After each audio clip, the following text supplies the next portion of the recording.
All right, mic check 1 2 1 2.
Mr. Nav, what's up, my guy?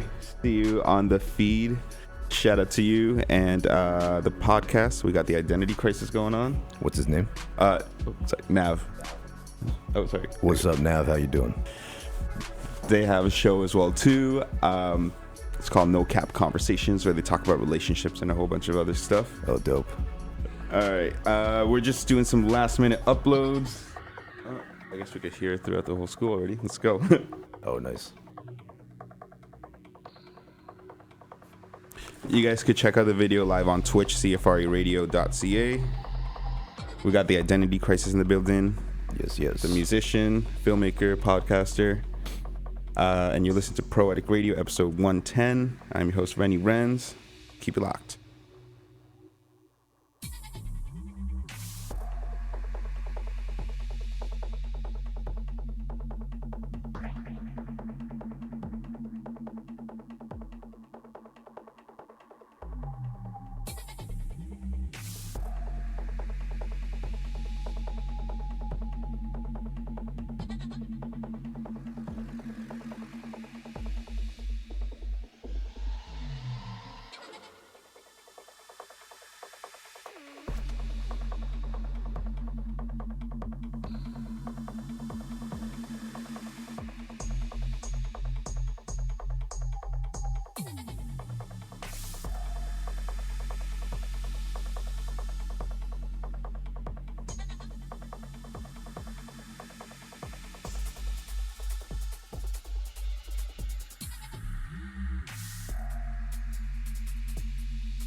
Yes, y'all. Microphone checker. You tune into Poetic Radio. We support local musicians, local businesses, local talent, and we speak to different people with different careers and all that stuff. I'm your host, Rennie Renz, Ariana, coming at you live. The Renegade, Bingo Bango. We have Bingo Bango, man. That's a term. We do shows Thursdays from 1 to 3 p.m. You can check out our Instagram page. It's Poetic Radio, PROETIQ Radio. It's an abbreviation of Proper Etiquette. We started out in Vancouver. You can tune in on 100.5 FM or CFRO coopradio.org on Fridays from 10:30 a.m. to 12 p.m. Or you could check us out live on Twitch at 1 p.m. on Thursdays. Today we have an amazing guest with us, the homie, the Identity Crisis, aka Paul Castro, aka the Identity Crisis, the homie, musician, videographer, podcaster, a whole bunch of everything. What's up, homie? What's up, man? Thanks for having me. I really appreciate it. Appreciate you coming on, man. It's been a long time coming. Yeah, indeed. Absolutely. Let's start with the origins. How I even know you. We met through this bar that I worked at, Poor Credit, the Studio Paint Bar, and you were filming or photographing? It was a videography. Videographing, right? Yeah. And we were just chopping it up. There was a event over there. It was a ladies' night event. It was put on by Heather Christine and shout out. Mississauga Music. Shout out to both of them. I got hired to just document the event. It was actually part of Mississauga Music Week, which was we were in the thick of it that week. It was like the biggest week we've ever had. Wow. Up until this past year it was crazy. We had like 12 events Oh, and, okay. yeah, I had to be at everything, shooting everything. So these 12 events are in just various locations and places around Mississauga. Essentially, yeah. We're kind of trying to do like a Canadian Music Week type thing, only it's like, confined to Mississauga. Oh, so dope. we had a whole bunch of different venues. We partnered up with the Mississauga Arts Council for some stuff, and we partnered up with a bunch of spearheading artists that had events happening. So it was it was a really cool. It was a very tiring week, but it was a cool week. That's crazy, man. So how can artists who are aspiring artists, Mississauga artists or whatever, get involved with something like that? Oh man, reach out to Mississauga Music at Mississauga Music on Instagram. We have, there's a Facebook page. There's we're on all the socials and Twitter and all that thing. Reach out, hashtag Mississauga Music, or post some of your stuff up. Yeah. And hopefully we'll catch wind of it, and if the fit's right, we'll promote it. That's awesome, dude. And has this been going on for quite a while, Mississauga? It events and has, stuff? yeah. Nice. Mississauga Music in particular started up, I want to say 2016. I met them 2016. Shout out to Demetrius Nath. He's the founder of Mississauga Music. That's dope. You met him too, right? Yeah, I met him. He was at the venue, and you guys came over to the UFC event that one time too. Randomly, I was like, wait, what's that? That was actually how we bonded. We were like, we're music guys, but like we met in this studio, CFRE. Shout out to CFRE. Dope. Man, he was actually, I was documenting my friend Arlene, who's one of the faces of music here in Mississauga. Dope. So I was doing a little mini documentary for her, and she was doing an interview, and I met Demetrius. He was interviewing her. Oh, that's crazy. And then we met here. I want to say 2016. Wow. And then we hit it off because for some odd reason we started talking. It was CM Punk was making his MMA debut that night. I think it was that night or maybe a week later. Okay. And somehow we got onto that topic, and then we bonded, and then so that's actually we go to all the UFC. Oh, that's we watch crazy, UFC bro. like every week. So that's wild. It's the birthplace of many great things. yeah, CFR like Radio. our friendship, like I mean, music. Like I said, music is there, and we've collaborated on stuff. Yeah. Obviously with events, but also musically, we've collaborated. But That's dope. again, the basis of our friendship is on MMA. That's amazing, bro. Yeah, the UFC, MMA, all that stuff. Yeah, that's man. crazy. You train at the UFC gym, right? Yeah. The one right over there on Burnenthorpe. The winners over there. It's great. Man, we're just giving free plugs everywhere today. We man. are, yo. Shout out UFC gym. You guys better sponsor us or something. No, it's great. Yeah, like I got into boxing. Like my homie Cash. Shout out to Baku. We're actually gonna do a show together like next month out in Vancouver. This dispensary that I was at the time, Nice. We became boys there, and we started training together all the time. And that's when I really started getting into boxing and fell for it, and have a couple other friends that were into UFC. And when I moved back to Saga, one of my boys, Qua, like shout out to my homie, he said I go to this UFC gym. So I went and checked it out, and I was like, this is perfect. Because I like hitting the gym and stuff, but like I like doing another physical fun activity as well with it. So like, Right. So yeah, that's what's up. Nice. That's fun. Yeah. So that's hilarious that I saw you and Demetrius just walk into right. UFC that day. Like I was like, oh, that's wild. That's Yeah. dope. So you've been a musician for your whole life, basically, you would say? Yeah. I Dope. actually started at 3 years old. I had my parents bought me this little tiny toy keyboard, and I remember exactly what it looked like. It was red, and it had a little screen on it, and it had so it would light up anytime you'd touch a key. Yeah. And there was a beaver. There was a beaver that would just like rattle. Get your mind out of the gutter. No, I was. You're wild, bro. It was a beaver, like a brown beaver, and like anytime you'd touch a key, it would light up. Yeah. And at 3 years, I think I might have been 2.5, I figured out how to play Mary Had a Little Lamb. And my mom was like, what the hell? Really? Yeah. Like she was like, okay, well, there's something here. That's sick. Yeah.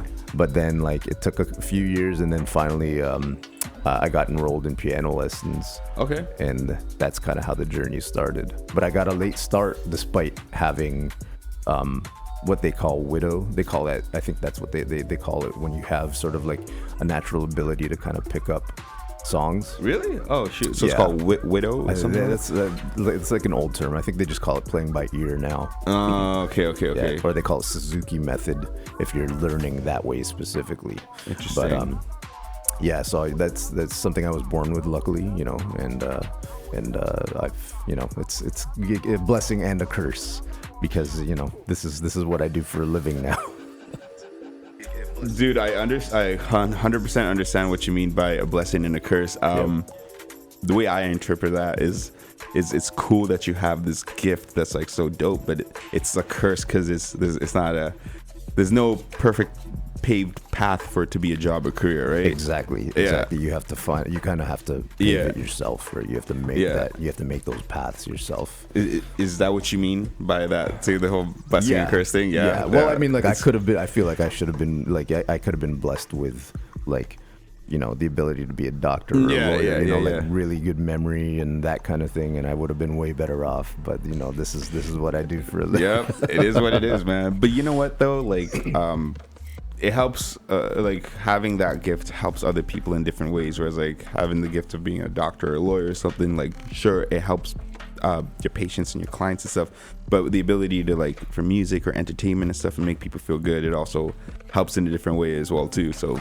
there's that gift. You know, there. I've been told that numerous times, and I've actually been told, like, because I'm a singer rapper as well, right? Like, I've been told from you know, from fans that, like, you know, I've some people that I've never ever met have sent me. I remember back on MySpace, this one guy was he was struggling. He had some momentum with some prescription drugs. Okay. And I remember he told me, he's like, man, your music has helped me kind of navigate those waters. And I was like, wow, that's something that I did not ever see coming. You know what I mean? Because you don't expect it.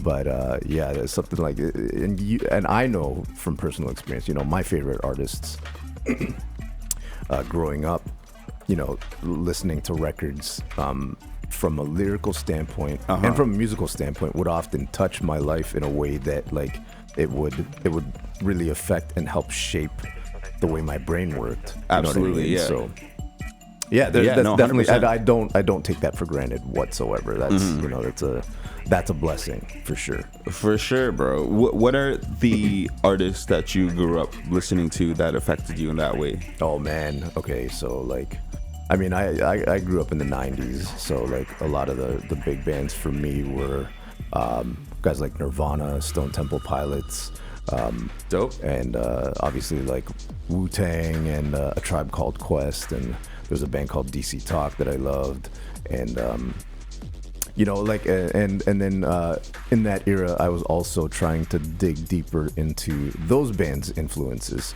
So I you know, started listening to stuff from the 70s, guys like The Police and like, you know, the Rolling Stones and the Doors and that kind of thing too. Yeah. So like it was for me, I was always one of those guys that they used to call them crate diggers.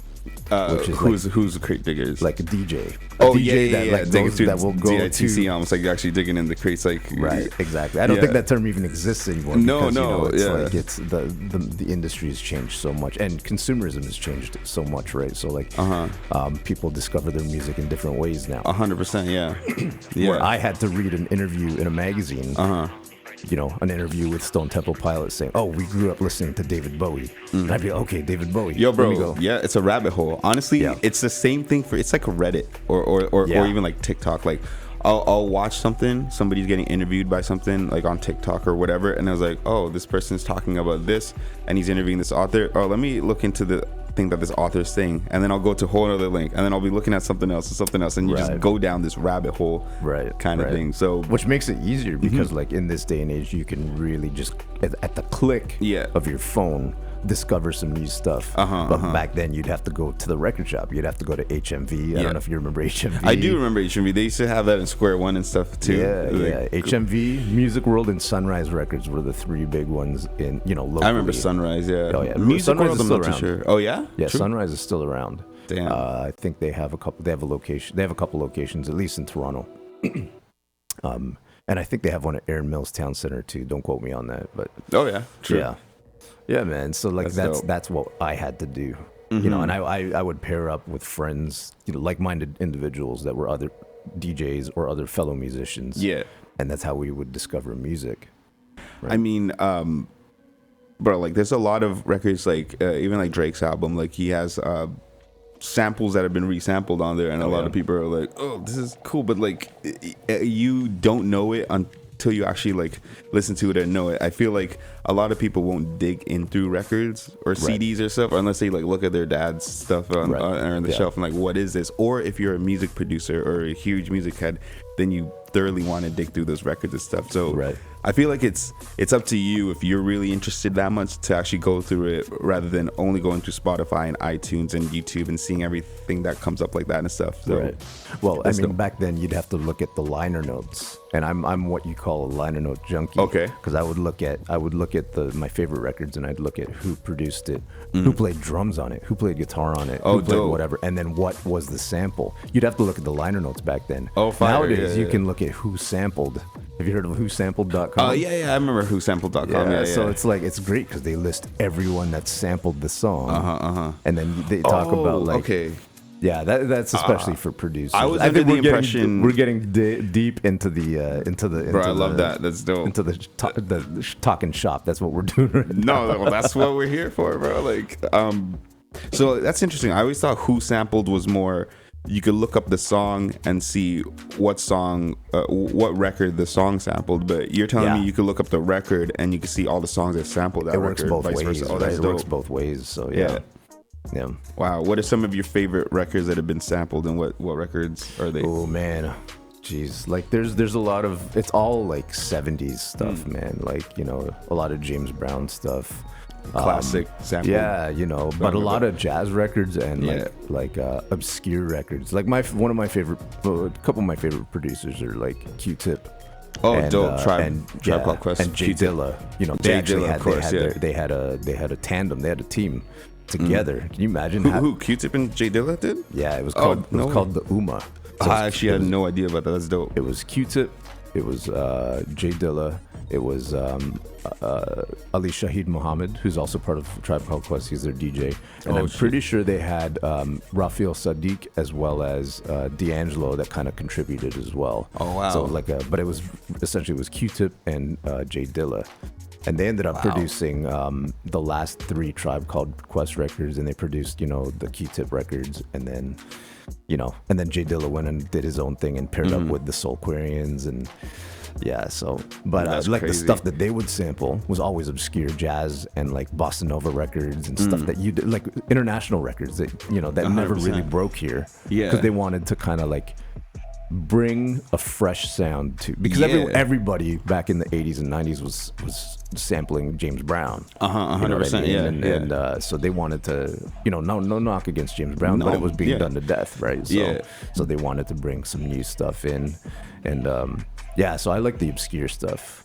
That's just what influenced me, because like Dilla and Q-Tip are probably my favorite producers of all time. So fire. Okay, that's dope. So when you say obscure, you mean like in a general term obscure, as in like it's just not what everybody else is kind of doing, right? Yeah, but also just like records that maybe weren't even that big. Yeah, for sure. You know, like records that like kind of went by the wayside. And you know what? It helps. It you know, I mean, there's always been a debate about sampling, and I'm kind of on the fence with it. But like, there's always been a debate that, you know, is that real artistry? But it is, like, because what they're doing, especially if you're doing something that, you know, that freaks the record and completely twists it up, but also like it helps people discover those original 100%. That's the thing about it too. So that's what's great about it, I think. It makes the music live on, right? Something that's created in the 60s or 50s. Yeah, exactly. We resampled into like a #1 album in the 90s. Yep.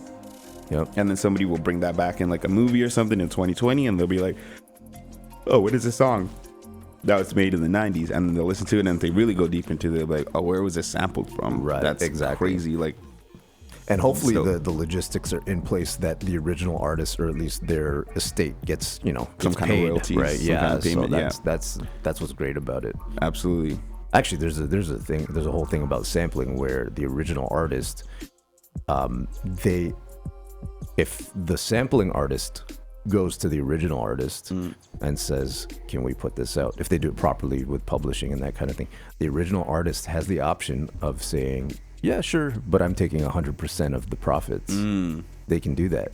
That actually happened with Method Man and Mary J. Blige with their big song. Record? They had "You're All I Need." You're All I Need. Yeah, Oh, that who did song. they sample on the? Shoot, I can't even remember. Yeah, no, off the top of my head. I know exactly the song. I know how the instrumental sounds. Yeah. Like, So Meth and the producer, they made $0 off that. They won a Grammy. yeah, but they made $0 They on it. didn't make any money off of the song alone. I mean, like they played shows and they capitalized in other ways because it blew up, right? So That's crazy, that's bro. just how it works. Like, Yeah. because as a sampling artist, you're rolling the dice. You're taking a risk of not making money off of it, but and you might have to pay out as well. Yeah. But you can blow up if you feel really strongly about the record and the record blows up. You can Exactly. you can tour for life, right? And it presents you with different opportunities as well too. So Absolutely. that's the thing. Yeah. I really wonder what year that record was from, like the one that Mary J and Method Man sampled. Because I always thought there was a certain 70s, I think. cutoff. Like, if it's before 60s or 50s, like it's like Free Game or something. I could be Oh, it's wrong. it's 100 years. Oh, that's what Yeah, it is, bro. yeah. I'm pretty sure that's how it works. So you got to because go back to the old tap dance and shoe days, like 1920s even before and that. before Man, that. yeah, well, yeah, we're there now. Yeah, right? yeah. That's But crazy. even then, I'm not sure if that's even how it works because there's something to do with like the writing aspect, but the actual recorded aspect, I don't know if that's how that works. Because Happy Birthday, I don't know if you know this. Happy Birthday, the song Stevie Happy Wonder, is Birthday. it? No, the Oh. actual Happy Birthday. Oh, yeah. Okay. That just became royalty free. Wait, what? That just like in the last couple years just became what do they call it? They call it royalty free. So sorry, they call it public domain. That's the Interesting. term. So so if you were on TV, let's say in the 90s, and you sang Happy Birthday, you'd have to pay out. And you can get sued if you don't pay out, if you don't get permission. You know what's funny? Now that you mention it, I don't think I've ever seen anybody sing that on TV. Sometimes you'll hear "to you" at the very That's end because you're hilarious. allowed to get away with like 2 or 3 notes or something like that, Oh, that's jokes. right? And then I mean, if the scene, the scene is there's a birthday cake and there's a bunch of people and they sing "to you," you as the viewer just assume you're hearing "Happy Birthday." Yeah. Right. So that's the loophole. That's crazy. Right. That's insane. I didn't even think for a second to think that there was an artist that created that song, but obviously there's somebody that made that song, dude. That's easily the most famous song there ever was. Yeah. Right? Think about it. You can think about like all the Beethoven stuff, all the Mozart stuff, all the Drake stuff, But this song is sung every single day by thousands of people. all over the world. Vocally, acoustically. Yeah, exactly. All over the That's world. wild. In different languages. Yeah. Think about that, right? I've heard it done in like Tagalog. I've heard it done in Polish. I've heard it done in That's like hilarious. Portuguese. But There it is, who's folks. the name of the artist? Like Happy that's Birthday to You is the There you number go. one song in the world. You really Yeah. think about it. Think about it. If you can name something that's bigger than Happy Birthday, at me. I'm curious as to what you think. That's jokes, bro. Never really thought deep into that. That's insane. That is crazy. When it comes to like as a musician, you play multiple instruments. I do, correct? yes, yeah. What is your favorite instrument? Would you say, or what's the first one you played? Would be the piano? You said, right? Piano the was keyboard. first, yeah. Which one? What really got you into liking playing instruments and stuff like that? Piano, guitar, Money, drums? to be honest. It was Money? piano. It was piano. So I hated it. I'm not gonna lie, I hated it because yeah? it was like, you're growing up and like, you're getting taken away from doing sports. You're getting taken away from Yeah. enjoying fun stuff. You know what I mean? Watching movies and that kind of thing. You gotta practice. And it wasn't until 5 years in or something like that I got my first paying gig, and I was like, wow. Oh, I made no way. $250. I can tell you exactly what happened. It was a church gig. Okay. And I was playing a wedding. I made $250 at 15 years old playing Here Comes the Bride and dun dun dun dun dun dun. I played 2 songs. That's crazy. I made $250, and I was like, okay, Mom, I'm sorry for all the heartache I gave you about not wanting to practice. here I am. That's $250 crazy. cash for a 15-year-old. Yeah. That was back in the day. That was a lot of money for nothing. 100%. For nothing, right? So that's when you started first made dough off of music. That's wild. Yep. I was in high school. Yeah, and I was like, okay, maybe I can do something. You must have thought you made it as soon as you went to high school. Like, you suckers, I'm on tour. Like, I'm going around. I'm getting money from my music. You guys suck. That's jokes. That is sick. Okay. What other instruments do you play? Guitar, bass, sort of, like I can get by on the drums. I'm mostly drum machine. Oh yeah, like beat pads and stuff. Yeah. Dope. Okay. Cool. I have an SP404 and MPC, that kind of stuff. Interesting. The reason I just thought really deep on that is I was watching the Wu-Tang American Saga. Oh yeah. And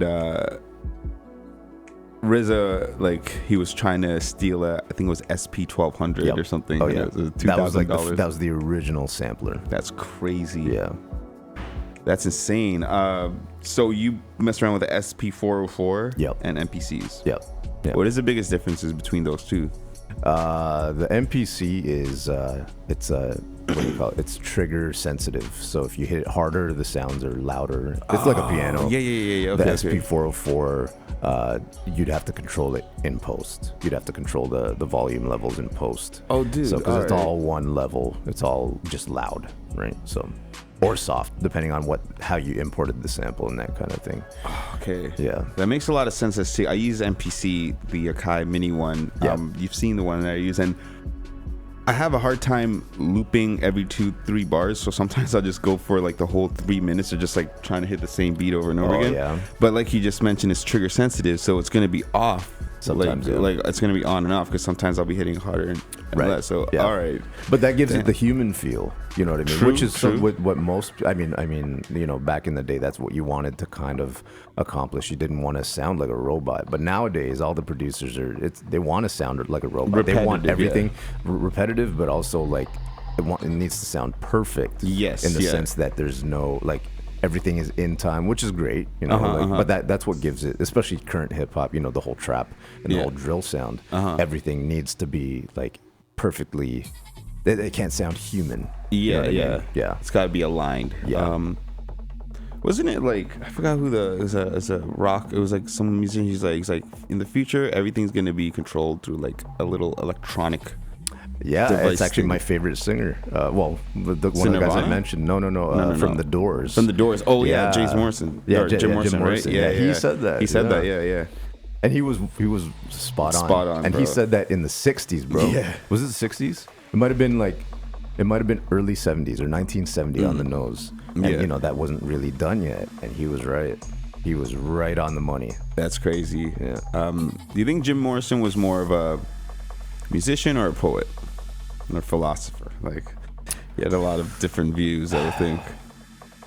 I mean, it's hard to say he wasn't a musician because obviously, he was a great singer, for what he was doing. Yeah. And he brought a lot of attitude. I think to me, he was a performer. That's what he was. So like, and every aspect of what he did was contributing to performance. So whether it was the singing, whether it was, what he did on stage, his antics, or his poetry and his philosophies. Mm-hmm. So he brought all of that together and made this one amalgamated performer. That's crazy. I think that's what it was. Yeah. That's my take. But, no, I get that. And he had like this rebellious attitude kind of thing. And I don't know if it's safe to argue if he was one of the first introductions to like the dark side kind of thing, because like he was always like like grunge-ish. I would say, like because there's like rock, there's punk, there's like a whole bunch of other genres, but I think when it comes to grunge, I don't know if you would classify the Doors or Jim Morrison in that category per se. Maybe from an aesthetic standpoint and from an attitude standpoint. True. It definitely was a little bit of punk rock. From an attitude standpoint. And they were like, F whatever else is happening. We're doing our own thing. They were doing their own sort of sound. They weren't doing what everyone else was doing. 100%. Yeah. No, that's crazy. Yeah, that's a great artist, and like it's crazy to think like a lot of people, like young people too, like they still they discover Jim Morrison, Doors, and all these people, and they like love it. They're like, this legend never dies. And how many decades ago was that? There's something to be said. I don't want to get too deep and too dark into this, but like, if he didn't pass away at 27 years old, would it have lived on the way that, because I feel like Kurt Cobain has the same thing. I feel like Jimi Hendrix has the same kind of thing. People discover Hendrix and it still maintains its edge. You know what I mean? It's like they're iconized because they passed away at such a young age, and not taking away from how good the music was. Yeah. But I think there's something to be said about that, because like there's bands, there's other bands that were doing stuff back then that maybe didn't reach, that don't have that same effect, even on like young kids that are discovering that stuff right now. Yeah. I don't know. But I mean, you know what? People still discover, the Stones. People still discover, like. So maybe I'm off base, but I think there might be something said about how, and even Marley, like Bob Marley, like he didn't die at 27, but like, there's something to be said about when someone passes away, there's like an aura about them. 100%. You know what I mean? And it's like, they still carry some sort of magic, and people gravitate towards that because they're like, what did they say? Because they had such a limited time on Earth. That's what it is exactly, right? Yeah.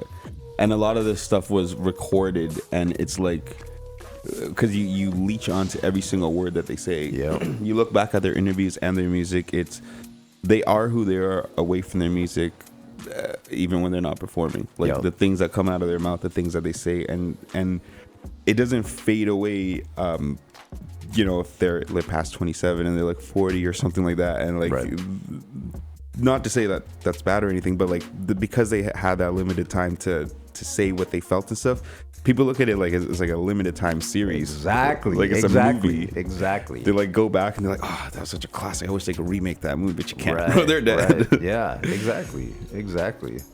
Yeah, because if you look at the peers, you look at someone like Pearl Jam, and I'm not crapping on Pearl Jam, but I feel like they don't have the same effect that Nirvana did, in the sense that, like, in the sense that I mean, I could be wrong. I teach music, and a lot of kids, especially on guitar, will want to learn Nirvana, but they don't want to learn Pearl Jam. Interesting. You know what I mean? Like, there's something to be said about that. And like, I could also be off base because there's, remember when Rock Band came out and when Guitar Hero came out, people wanted to learn those songs too, because it was back in the ether and back sort of, front face. Everybody was discovering that stuff at a young age. Absolutely, too, right? So I could be off base, but I mean, I think there's something to be said about what we just said. The whole limited edition, limited time thing. I feel like all of those people had attitude.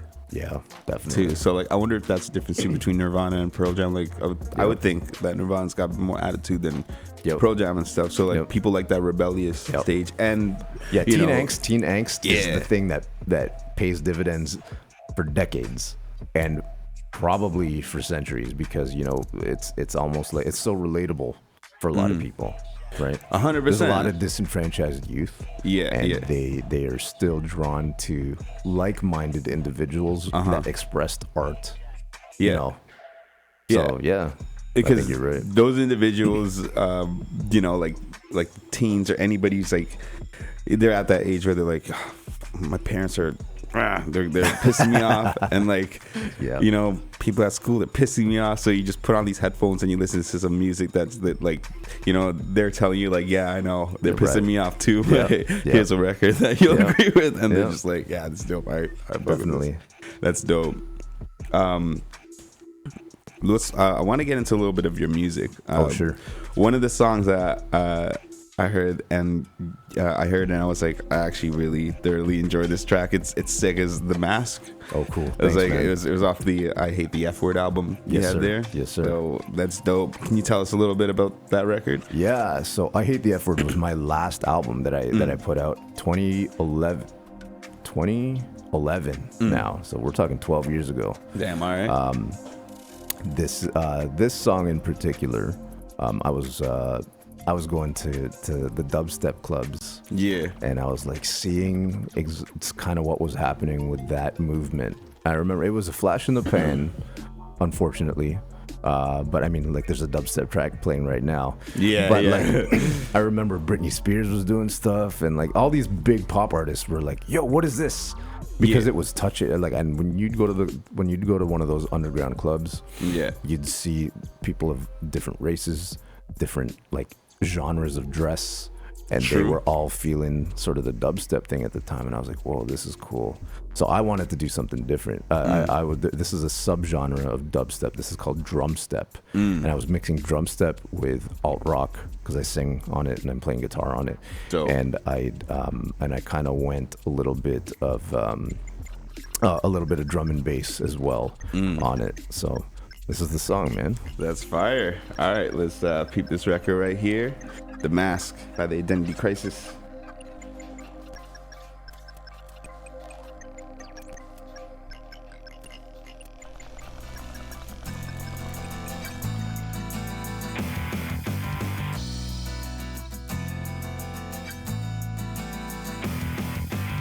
Your mask is on, you feel the rush. The truth comes out like a wire brush. I've racked my brain, it's turned to mush. Drawing at straws just leads to rust.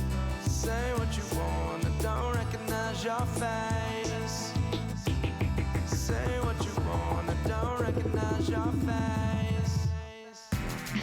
You are yourself behind the mask.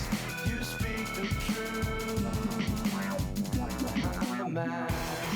Your voice is real behind the mask. I hope your face don't get around.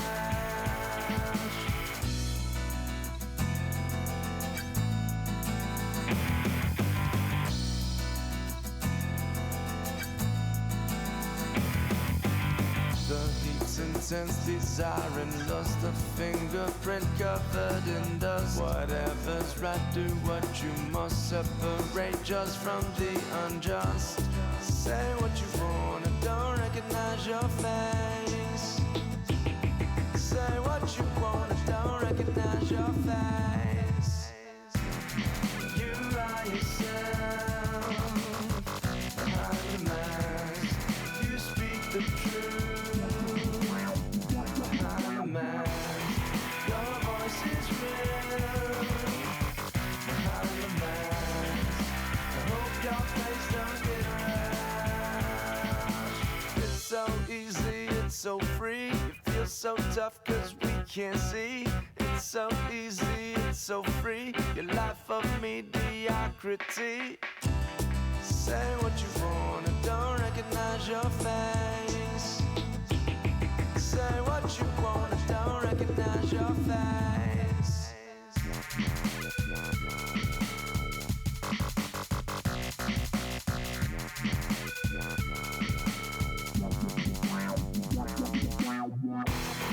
Your voice is real behind the mask. I hope your face don't get around.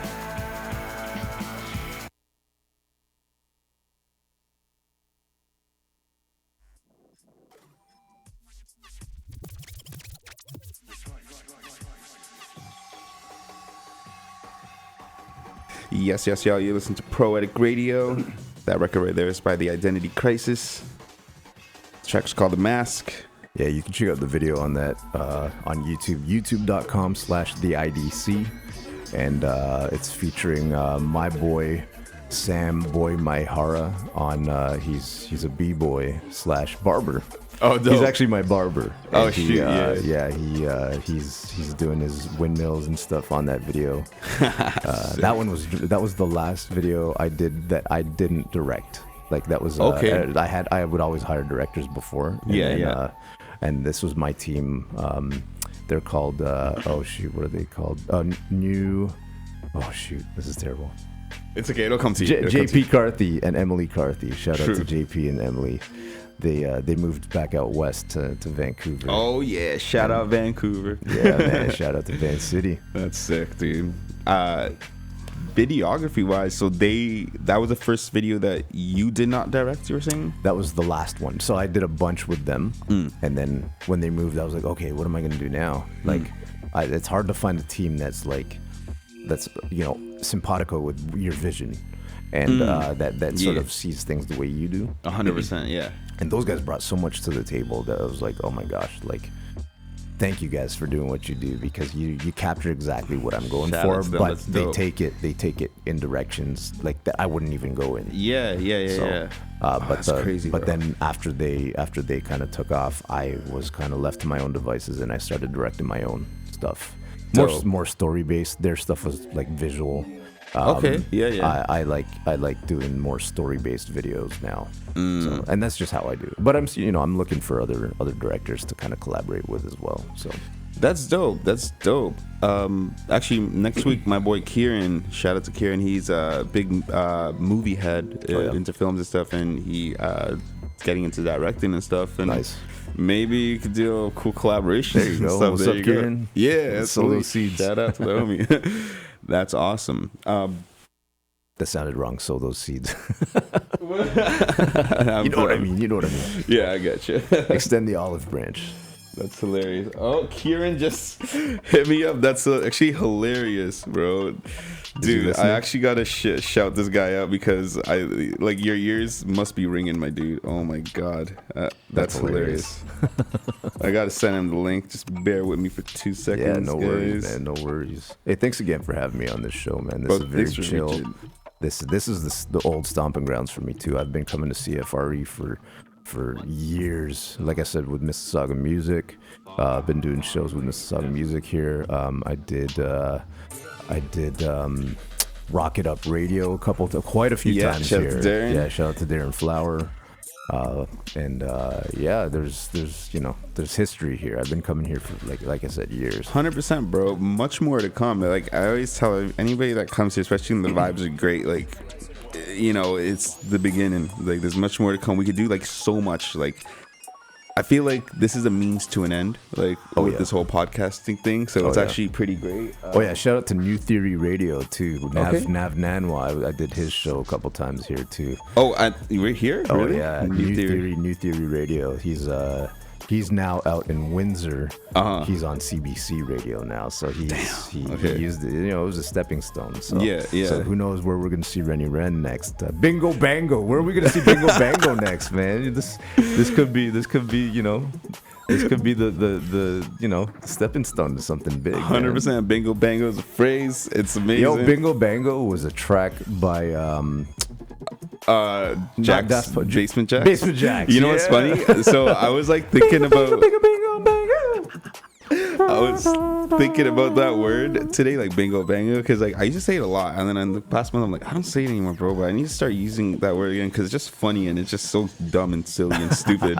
So then I actually like looked it up on Spotify just to see like if there's anything called bingo bango, like Basement Jacks came up, and there's an artist called Bingo Bango too. Apparently, so it's actually hilarious. That's hilarious. And actually, what's funny is the reason I got into the rabbit hole of looking up things on Spotify is sometimes it's hard to find an artist on Spotify, up and coming artists. Like I would search other people's names and couldn't find it, but when I typed in like I hate the F word, for example, it comes up right away because there's no other songs or albums like that kind of thing. Did you like, when it comes to your music and stuff, do you put much thought into promoting or like how it's seen on different platforms and stuff like that, or you just wing it and whatever it's called it goes? Well, when you look at the marketing itself, like the actual song titles, it's always been my agenda has always been to catch your attention. Yeah. So my first album is called Record of the Year. Yes, I seen that. Yeah, because you have Record of the Year, Breakfast with a Psychopath. Yeah. And I hate the F word, right? Yeah, I've got songs called Let's Go to the Kruger Bar. Yeah, I've got a song called Quit Pretending You Don't Want Me. Yeah. My first band had an album called Your Girlfriend Thinks I'm Fine. These are all these are all phrases that I would always see as t-shirt slogans and, like for merch. That's ideas. hilarious. Yeah. So it's always been true. Carefully crafted. So thank you for noticing that. That's always been my sort of hidden agenda. was, will this sell T-shirts? Yeah, because yeah. even back then I knew, like, you know, when I first started out, my first solo album came out 2007. Okay, And, dope. You know, like, okay, sure, I got on iTunes. Like, I was one of the first people that I knew Yeah, that got yeah. my album on iTunes. That's Shout dope. out to Radio Insect Records, my record label. Shout out, that's dope. And yeah, so it was all, but I always knew that, like, you know, record sales are dwindling. You'd always hear that back then. Even 2007, people were saying that. You know, that was, if you think about the last true band or artist that blew up selling millions of records, CDs, that kind of thing, it was probably like the Linkin Park era. Yeah, yeah, early true, 2000s. yeah. You know, like maybe, you know, even like Nickelback, I guess, was like, you know, they were, you know, Yeah. but then Those were selling those times, yeah, and that's Yeah. when HMV and all those stores like had that kind of option. exactly. Right. But if you think about it, that's almost 20 years ago already. You know what I mean? True, Like, so, true. so I kind of knew that like merch was gonna have to be the way to make money. Merch and touring, and that's kind of always how it's been. Yeah. But we grew up in an era where we were kind of maybe misled into believing that, you know, these guys are making millions of dollars because they sold 2 million copies of the record, you know, which they're really making like fractions of a cent on each Yeah. album, right? Especially if you're in Wu-Tang Clan, 9 members, you got to Yeah. split those record sales. Yeah. You know, think about that, right? So But now imagine, bro, their marketing game is off the chart. Well, first of all, course. they got one of the most obscene raw music, like that was different. Like when we were talking about obscure music and Jay Dilla and Q-Tip finding those records, like nobody in New York is sampling Chinese movies. Like know. that's I like that's know. the first thing I know. thought of when you talked about Jay Dilla and Q-Tip. And like I'm really heavy into this right now, especially because here's another plug-in for Disney Plus. If you want to sponsor me, watch. Everybody go on Disney my Plus and membership's watch. about to run out at the end of the month, so Bro, you need a crew of 5 people to have a membership of each different streaming services, and you guys share it, and you guys can thank me later. But yeah, Wu-Tang: The American Saga. I think there's 2 seasons. Heavily binging it right Wait, now. is that on Disney? Yeah, Oh man, I didn't even know. bro. Okay, start binging. I gotta start. binging. Yeah, I have like 7 days to finish. Dude, it is so fucking, sorry for swearing, you guys are all adults out there. It's so like well crafted, and everybody from Wu-Tang has a hand in it. I think you got Joey Badass in there for an episode or 2 or something. But it's so well crafted, bro. Like and it really teaches you about, it shows you about how they dug in the crates and like Right. the equipment they use and the sampling and how everybody told them not to do what they're doing because they're like, bro, you're watching like kung fu movies and you don't want to use a chorus, you want to use sword slashing noises. Right. People are like, what? And then he would go into the studio and he would put all these volumes like all the way up till it sounds distorted, and the engineer would be like, it's gonna sound really distorted and stuff like that. It's gonna sound really distorted and stuff like that. And he's like, yeah, I wanted to sound like that. And he's like, yeah, or like Pink Floyd kind of thing. It's like, yeah, exactly. Like that's what I wanted to sound like. Nice. So it's crazy, bro. Like those guys are the beginning of like they changed hip hop in a way for good. Like that was like West Coast was like a really big thing back then. Right. Yeah. Because you had Ice Cube and Cypress. Like those guys were the ones that were making the big movements and stuff. And I don't know who was really out in New York at the time. Right. Obviously, you had like Well, Bad Boy, all those guys. You know, Puffy and Biggie and those guys. But yeah, definitely. But it's funny because, you know, we live in the East Coast. So I remember back then people were like, you know, my peers, buddies would be like, do you like East Coast or West Coast? That's so and funny I'd be that was a topic. I'd be like, East Coast. And they're like, which artists? I'm like Wu-Tang, Tribe Called Quest. They're like, but they're not part of the war. I'm like, okay, so you're just buying buying the media stuff. Yeah. I'm talking about the music. They're from the East Coast. You know, I love the sound of the East Coast. No, don't get me wrong, I love some of the Pac records. I love some of Dr. Dre's stuff. I love, for you sure. know, but just like personal preference, I prefer, you know, the New York sound.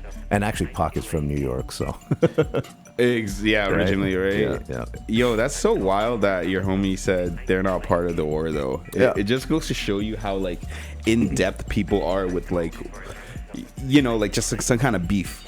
Right. Like they're like, what music do you like better, East Coast or West Coast? Like East Coast, and these are the artists. They're like, oh yeah, but they're not part of the beef. Like, what side are you taking? Like, that's wild. Right. Yeah, that's crazy. But it sells, I think, right? It does. I mean, it did wonders for record sales for sure. Like, but I mean, unfortunately, the unfortunate part about that is death also sells records, and two of the key figureheads ended up dead. And it's unfortunate. That's the crazy thing about like this industry is like I feel like especially I mean I guess it crosses like every industry now. Like it's not only like hip hop and rock or like EDM, because like hip hop you got like violence that kills you and different types of drugs that kill you, and rock like you got overdoses and EDM overdoses and all this stuff too. Like music is a wild industry. Like yeah, it sure is, man. That's just the way that it is. It's wild. Yeah, it's the Wild West. For I love the crossovers of music though. Like, how like grunge can affect hip hop, or hip hop could affect grunge, or vice absolutely. versa. Well, if you look at the aesthetic of a lot of the newer sort of within the last 10 years, the sort of the trap movement, a lot of the aesthetic is based on sort of like you see a lot of guys dressed in sort of rocky. Right? They all, a lot of them grew 100%. up on, that sort of aesthetic. So they love the look of it, and even some of the way these guys sing their choruses, it sounds like rock, right? Which wasn't 100%. really part of the vernacular back in the 90s per se, until guys like Rage Against the Machine and that kind of thing were rapping over rock and over metal and that kind of thing. So but like it seems to be integrated now, which is cool, Mm-hmm. Yeah. And I feel like rap was more like, because the rappers in origins, like they wanted to be like a rock star, right, selling out stages and stuff, but they would want to come out in their own attire, like their own style kind of thing, right? But then hip hop and rap, like it came to this thing where like you don't really dress like a rock star, but you are like a rock star, because of the impact you're making, right? And then I feel like it kind of went full circle now, like you said, like trap artists and like everybody dresses like a rock artist kind of thing, but you're straight trap, like right down to the hair. Look at the hair. Yeah. Like they're all growing it out. They're all doing like yeah. It's that hippie shit, bro. Like people are just like, I don't care anymore. Like everybody's the musicians of our time are all just meditating now, and they're just like really like look at Kendrick, bro. Like he's on his straight up like he's like just thinking, and like if you see a lot of his like last album and stuff like that, bro. Like I watched one of his music videos. I think it was "Count Me Out." It's like he's like literally just talking to his therapist, and then just cuts to the music. It's fire. Yeah, it's outside the box, that's for sure. 100% outside the box. Yeah. It's crazy. What is some of your favorite modern rappers right now?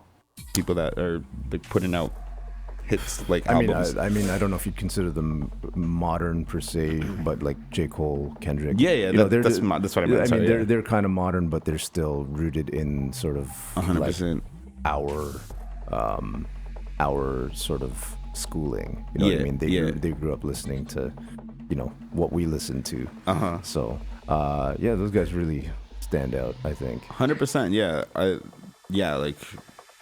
I 100% agree. Even Kendrick's like from back in the day with like Money Trees and stuff like that. Those albums, like I think it was produced by Dre, but I know I like some of his music when it's on repeat. Over and over again. And like that's why I even told you, like genuinely, like when I heard The Mask, like I literally did put on repeat for a few times. Oh, that's crazy. Like, Thanks, I was man. like, appreciate that. It's dope, bro. Like the way the chorus goes into, and then like it just switches it to that drum bass, what you call it, drum step. It's just dope. Thanks, man. Appreciate that. Appreciate that. I really messed with that, bro. That's dope. Man. Thanks. Yeah, appreciate it. And you said there's a video for that. I gotta check that out. Yeah, check it out. YouTube, on my YouTube channel, youtube.com/THEIDC. Check it out. THEIDC. There you go, folks. When it comes to and that was directed by your homies that's out west now, right? Yeah. Cool. And then so did you start directing your own stuff after that? I did, yeah. And you are also into movie directing and stuff, right? Yeah, like short films and that short kind films, of thing. Yeah. What I do is I actually integrate short films with my music videos. So that's what I'm doing. Yeah. So it's kind of like I'm not really doing short films in the sense that I'm tracking audio like with boom mics and that kind of thing for acting purposes per se. Yeah. I have done that a little bit, but it's mostly done for like I said before, when I do my music videos now, it's more story based. So it's like short films to music. Now, do you have the music in your head before you make these short films, or No, does it really matter? the albums are already recorded. You know what I mean? Shoot! So, All right. what I've been doing is also I've been doing videos for my old songs, because the songs never really got the light of day, right? So yeah, that's kind of what I have been doing. That's fire. That's a crazy good approach, because like there's no time limit on it, like Especially now. yeah, especially now. And like, bro, like even like we were just talking about that Kendrick song and album and video. That album got released like a little while back, not too long back, but I see slowly he's like releasing like one video at a time per song. Yeah. So it's cool. So like, Well, it also makes sense because, I mean, you know, his videos are expensive. So, you know, I never thought about that. That's true. Yeah, budget permitting, right? Yeah. That's crazy. So is horror genre, is that more of what your style is? I love horror. I love sci-fi. Okay. I love like the Twilight Zone and the X-Files and stuff like that. Nice. So I like using ideas that are like that make you think. So like a lot of my last few music videos have kind of had like plot twists and surprise endings and that kind of thing. So if you check out my last music video that I put out was for I did an EP with a Grammy Award-winning singer, Grammy Award-winning songwriter named King George. Okay. And we put out an EP back in 2017, and I put out a video for our song called "Stuck Here." Okay. And I kind of borrowed from Groundhog Day. Is that I think I've seen that movie, or I've heard of that movie. Yeah, it's Bill Murray. It's a classic. Yeah. It's where he's reliving the same day over and over and over. It's funny because I actually dropped it right before the pandemic, which I didn't predict the pandemic. We didn't. Nobody knew that was coming. You knew it was coming, But no, I didn't. No, I'm not Jim Morrison, man. But I dropped that video, and then people were kind of like rediscovering the video because I dropped it like a couple months before, and it's like, this is kind of what we're living right now, because we just wake up and we're doing the same thing over and over. But there's a plot twist at the end of that video too. Okay. So yeah, I like doing plot twists. That's dope. I might be overdoing it with the plot twists, but like that's what I love. Oh, that's sick. You know how to tell a story in a script. And what was the name of the record that you Stuck Here? It was Stuck Here. Okay. Stuck Here. Yeah. And, all right. And inspired kind of by Groundhog Day. Yeah. A little bit, but it's like That's a darker Groundhog Day. That's dope. Shout out Justin SJ when we just walked through the building. What's chilling. up? So we're just talking about your impact on horror movies, and what is the stuff that you grew up watching Twilight Zone and the X-Files. Yeah. So X-Files. more TV shows, series wise. Yeah, but okay, so I'll tell you who my favorite directors are. All right, dope. M. Night Shyamalan, one of your Wow, countrymen. shout One of out your to Sri countrymen. Lanka. Yeah, Sri Lanka. Shout out. Yeah, like he, again, plot twists, right? So that's kind of, he's my guy for that. Christopher Nolan. What movies has he directed? He did the Batman trilogy. Oh, the dope. Like the Batman original trilogy. ones? No, like, the trilogy, the big one that was with Heath Ledger. And, okay. The Joker one and stuff. Yeah, Oh, exactly. no way. Okay, sick. Yeah, him. Obviously, Jordan Peele's great. Yeah. It's crazy. They got a whole horror style to their stuff. Yeah, definitely. And they started off with comedy too. It's like you would never expect and that's somebody who's like does comedy skits on Comedy Central to create movies like Candyman and all these. That's why I'm rooting for him, movies. man. That's why I'm rooting for him, because it's like he crossed the genre. That's dope. And he went from doing comedy television to full features that are sort of in the horror genre. You know what I mean? And that's why I'm rooting for the guy, because it's like, he went out of his comfort zone. He bet on himself. No, you know what's funny though? He probably went out of his comfort zone when he was doing the comedy thing, and his actual comfort zone was a horror thing. Maybe you're right. Because like maybe it was a foot in the door. Yeah, right? that's insane to think that this guy was like. But he was so good at comedy. You know what I mean, like, right? I So. said, bitch. That's good. Like, no, that's hilarious. And to think that behind that mind of comedy, there's this like crazy horror directing mentality that she got. Yeah. So it's funny. He actually did the last iteration of the Twilight Zone. He did two series, two seasons of the latest Twilight Zone, which was like borrowing from the original Twilight Zone. But he also, I think there were a couple originals that were done for the last two seasons. So a lot of people, a lot of the Twilight Zone purists hate it, but I'm a fan. I'm a fan. So how many seasons of Twilight Zone are there? Quite a bit. The original? Oh my gosh, I think there's like 5 seasons of the 1950s version. Oh, that's a 1950s show. Oh yeah, it's black and white. And then there was a revival in '85, and I think they did 2 or 3 seasons. And then there was a revival in 2002, which had Robert Whittaker. I'm not gonna lie, I don't know. Okay. The actor. Yeah. And so he was Forrest Whitaker. Robert Whittaker's a UFC fighter. Bro, don't kill me. You really are into the MMA stuff. You're right. Yeah, Forrest actually Whitaker. Hilarious. And then there was this one in 2018, 2019 that came out. So it's been four incarnations of it.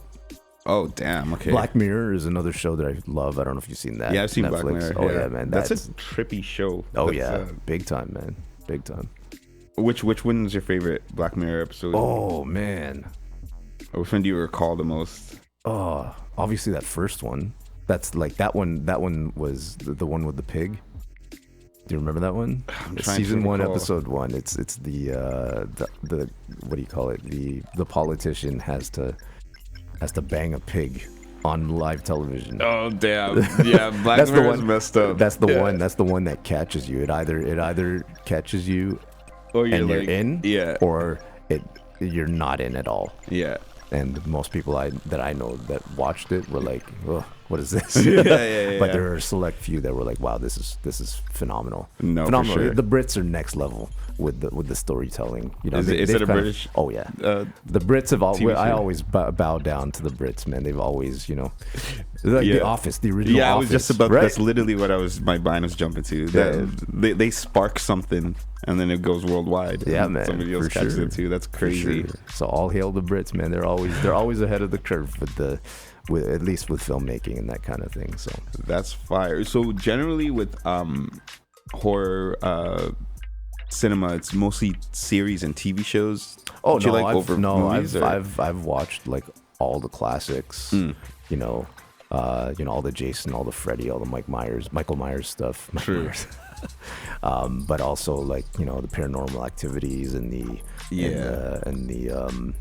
Blair Witches, all that Blair stuff. Witch that is a crazy one. Dude, you know what's funny about that? I watched that in film class. They make you watch it. But you know what? The way they videograph the Blair Witch is really interesting because it's like a home camcorder. Yes, sir. Right, so that's interesting. Like there was so little budget.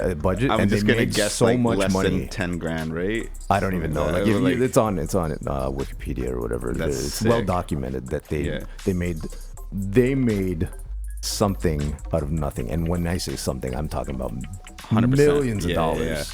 And so that was so innovative. And but I watched that in film class. Yeah. And it didn't scare me. But that night, bro, I couldn't sleep that night, bro. There was something about the way it was shot. Yeah. That just, you suspend your disbelief. You know what I mean? Because like whenever you see something shot in 8K now, 4K, it's a movie. Exactly. Right? Yeah. But in the back I see of what your you mean. head, when you see something, and I think that's sort of the draw to TikTok now. People are seeing stuff that's real, right? Yeah. So it's like selfie view kind of thing. Yeah. Exactly. Everything is real, and so I think that's what people are drawn to, something that's less processed, that's more raw. So I don't know. Damn. I'm wondering when they showed you that in film class, like what did they point out to you? Like what did they want you to kind of like? Dude, I don't even remember, man. Oh, you know what? We were watching that, and we were comparing. We had to watch that, and we watched Bowling for Columbine. I don't know if you ever saw that. Sounds familiar. It's a documentary. What's his name? Forget his name. the director, but he does all the sort of like those Conspiracy ones. kind of Conspiracy. Yeah, I know exactly what you're talking about. I forgot the name too. Yeah. He did the Vietnam War. He did Columbine. He did Fahrenheit 9/11. Oh, okay. Yeah, that guy, whatever his name is. Yeah, Damn. I'll look it up. But it's still early in the morning for me. That's right. Yeah, I feel you, bro. But yeah, we had to compare and contrast those because they were done sort of like one was documentary, one was fake documentary, right? And I think that's what we had to do with that project. Oh, that's interesting. Yeah. So you guys watched two different movies to compare the two. Different genres too, like completely different yeah. genres, right? But yeah. Oh, one was horror, one was A documentary. documentary. Right? Yeah. Damn, that's interesting. What school was this in? Like, Oh, I went to York. York? Went to York. Okay. Yeah, I was a music major. Okay, But we dope. were doing we had to do our electives and that kind of thing. So I did a couple film classes, film and acting. oh, dope. Yeah, How'd you like the acting? loved it, man. Yeah, Loved it. nice. Absolutely loved it. That's crazy. Did you ever think about getting into something like Yeah, that? I've done some stuff. It's always been like I have a line in one of my songs, "Good Time," where I talk about in the song I'm trying to pick up a girl, and I'm like, I'm also an independent movie director and aspiring actor. That's, Oh yeah, that's yeah. one of the I heard that. lines. It was like your pickup line in that. That's hilarious. Oh man. Yeah. When it comes to the acting stuff, I read in your bio you have some music that is in NBC and some Oh, yeah. Amazon Prime Yep. soundtracks. Yep. What shows are those in? So on Amazon, I actually did the music for a kids cartoon. It's called The Fundamentals. Oh yeah. And Nice. again, I did that with King George, the Grammy Award-winning songwriter. That's This was his dope. brainchild. Him and his partner, they kind of Oh damn. they came up with the idea, and they brought me along for the ride. Yeah. For NBC, I did some music for Lily Singh, Superwoman. Oh really? Yeah, I did some stuff for her late night show. Damn. Yeah, so that's definitely been a big notch under my belt because I can say, hey, my music's heard on NBC on late night. That's sick. How'd you come into contact with like Lily Singh or like NBC or Amazon Prime? Like, So the Amazon yeah. Prime stuff that was taken care of. I'm just like I was a hired gun for some of this stuff. True. But like in particular with King George, I met through MySpace. Yeah, he just reached Bro, out to you. 2005. That's He sick. produced some of my favorite records, and I was like, oh man, can I work with you? Can I get on some stuff? And we've still been we haven't managed to get anything on some of the records that some of the artists that he was working with. But like we're still trying. That's dope though. Yeah, so we met in 2005 online, and I think I'm gonna meet him for the first time in person this year. Dope. Yeah, I'm going down to Florida. He's in Orlando. So I'm going down to Miami for Demetrius's bachelor. Damn, shout out to Demetrius. Congrats, bro. Yeah, congrats, homie. That's fire, bro. But yeah, it's crazy how the internet has changed how 100%. How people collaborate. Yeah, the like- connection game on it is crazy. Absolutely. It's wild. That's like networking is social media and just like everybody should meet is it's wild. Yeah, definitely. That's sick. Are you cool with playing a couple tracks? Yeah. back to Do back you want right to now? play? Let's do it. What do you want to get into? You want to Good Time, Let's Waited, do- Wait for Me. Let's do Good Time. Yeah. And then let's do Empty. All right, dope. Is that cool? So Yeah. Good Time is the one I was talking about. This is from my second album called Breakfast with a Psychopath. Okay. And you can check out the video on YouTube for this one as well. This is a fun jam. I was mixing at the time like dance hall, like I was trying to do this sort of dance hall meets Green Day sort Sick, of thing. that's a vibe. Like punk rock. Yeah, mixed yeah. mixed with dance hall, sort of like Sean Paul type beat. Sick. And then the second song, Empty, is kind of again drum and bass mixed with sort of like a punk rock, and I'm rapping over top and I'm singing the chorus. Okay, so dope. I'm just trying. The Identity Crisis. My name is kind of the whole vibe is not knowing what genre I fit into, yeah. and mixing stuff that maybe doesn't work, but to me it works. So it's I'll let the fire. listener kind of take a note for themselves. So. That's fire. All right, here it is, y'all. Good Time by the Actually, can I play a Crisis. third song right Sure. after What, too? what do you want to add in there? Wait for Me. Wait for Me. That's the I one- actually really enjoyed that one too. Yeah. The Mask and Wait for Me. definitely like, especially like the genres I like and stuff. That's my vibe. Like, fuck Yeah, I like that right song on. too. Thanks, All right. man. Yeah, Wait for Me was this was the part of the EP that I dropped with King George. Okay. So this is like the pop song. We were pitching this to a bunch of different people. We pitched this damn, to Toby alright. Mac. We pitched this to. I was hoping for Maroon 5. Oh, yeah? Because I totally hear Adam Levine singing this. Yeah. We pitched it to B.O.B. You remember Oh, B.O.B.? yeah. And Flo Airplanes? Rida. And And Flo Flo Rida. Rida? That's yeah. hilarious. But they didn't bite on it. So That's unfortunately. jokes. Oh, But, man. So that's Wait for But Me. yeah, so I put it out. We put it out as a duo back in 2017. Absolutely. So- Before we can take out, shout out Kieran. We got the homie. He says he's loving the episode. What's up, Kieran? Tell Jess and SJ says hi too. Kieran is also the videographer. Well, that he's a huge film buff, and Nice. we were talking about that because you're into directing movies and stuff, and just collaborations will be wild. We're gonna have Kieran Dope. on the show next week, so Dope. you already I'll be know. listening. Yeah, fire. All right, so we're gonna jump right into Good Time. All right, sounds All right, good. Right here. Right here on Product Radio is Good Time by the Identity Crisis. Keep it locked.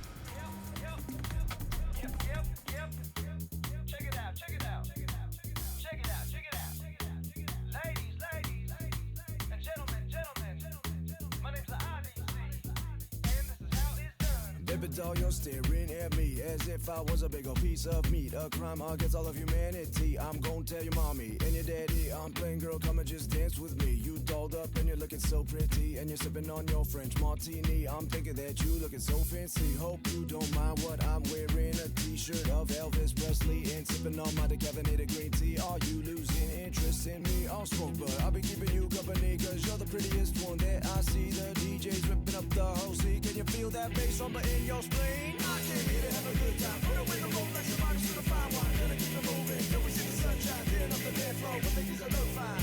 I came here to have a good time. Put away the Rolex and minus to the fine wine. Gonna keep it moving till we see the sunshine. Tearing up the dance floor with ladies that look fine. Come on, girl, and just dance with me. I wanna see if you can move your feet. Come on, boy, and just dance with me. I wanna see you move your booty. What? Come on, girl, and just dance with me. I wanna see your inner beauty. Come on, boy, and just dance with me. I wanna see you shake to the beat. So tell me about yourself. Well, I'm a singer, songwriter, producer, and I think that I'm a rapper. Okay, see you later. I'm also an independent movie director and aspiring actor. Let go of my Hey, arm. wait a minute. Did I mention that I play point guard for the Toronto Raptors? Ooh, you're sexy. Thanks, sweetheart. Oh, by the way, my best friend is William Shatner. Now you biting on my neck, I'm flattered. And you making a big mess, drink splattered. And you got them glassy eyes, you placid. Don't overdo it, you be hovering on the crabber. Now you moving it like my private dancer. And you be shaking it faster and faster. Close to the speaker, like a ghetto blaster. Don't spill a drink on me, cause I'm looking dapper. I came here to have a good time. Put away the Rolex, I'm honest with the fine wine. Gonna keep it moving till we see the sunshine. Tearing up the dance floor with ladies that look fine. I came here to have a good time. Put away the Rolex, I'm honest with the fine wine. Gonna keep it moving till we see the sunshine. Tearing up the dance floor with ladies that look fine. Come on, girl, and just dance with me. I wanna see if you can move your feet. Come on, boy, and just dance with me. I wanna see you move your booty. Come on, girl, and just dance with me. I wanna see your inner beauty. Come on, boy, and just dance with me. I wanna see you shake to the beat. Live in the club or at my show. Shake it real fast or in slow-mo. Move it till you can't move it no more. Who says you can't get down to rock and roll? Live in the club or at my show. Shake it real fast or in slow-mo. Move it till you can't move it no more. Who says you can't get down to rock and roll? I came here to have a good time. Put away the Rolex and minus to the fine wine. Gonna keep it moving till we see the sunshine. Tearing up the dance floor with ladies that look fine. I came here to have a good time. Put away the Rolex and minus to the fine wine. Gonna keep it moving till we see the sunshine. Tearing up the dance floor with ladies that look fine. Come on, girl, and just dance with me. I wanna see if you can move your feet. Come on, boy, and just dance with me. I wanna see you move your booty. Come on, girl, and just dance with me. I wanna see your inner beauty. Come on, boy, and just dance with me. I wanna see you shake to the beat.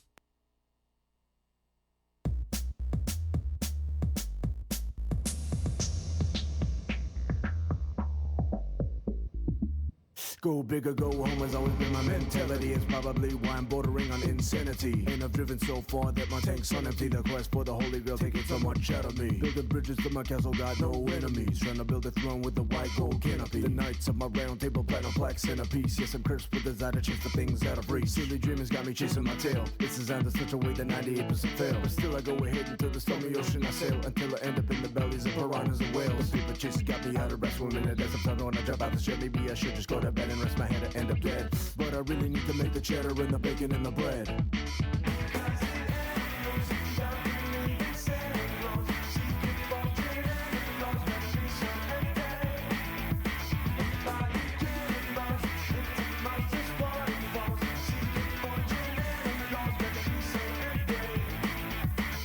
Monsoon season, water in my lungs, I'm barely breathing. Pepper in my nasal cavity has got me sneezing. Pain from my toes to my gums is like I'm teething. Pressing forward on this journey, don't stop believing. Now I'm searching high and low to find a reason. Cause somewhere along the line I think I lost a feeling. Onwards and upwards, obsession with achieving. But success likes to kiss up on my neck, she's only teasing. The circulation's cutting off, but I'm still bleeding. Eyes up in the word, trying to do my daily reading. Surrounded by gators and sharks, but I'm feeding. Filling up my schedule, the devil wants a meeting. Struggling to meet the ends, even though I'm stealing. Every show I play, I rearrange the seating. Up my sleeve, pocket aces always dealing. Head up in the clouds when I should be kneeling. Because the animals, they got me leaving Santa Claus. Seeking fortune and applause, me so empty. Fire getting lost, into the monsters falling lost. Seeking fortune and applause, that me so empty. I'm in search of what's been lost, trying to calculate the cost. Blood so cold it's turned to frost. Can you please connect the dots? Because the animals don't believe in Santa Claus. Seeking fortune and applause left me so empty. Fire cannonballs into monstrous waterfalls. Seeking fortune and applause left me so empty.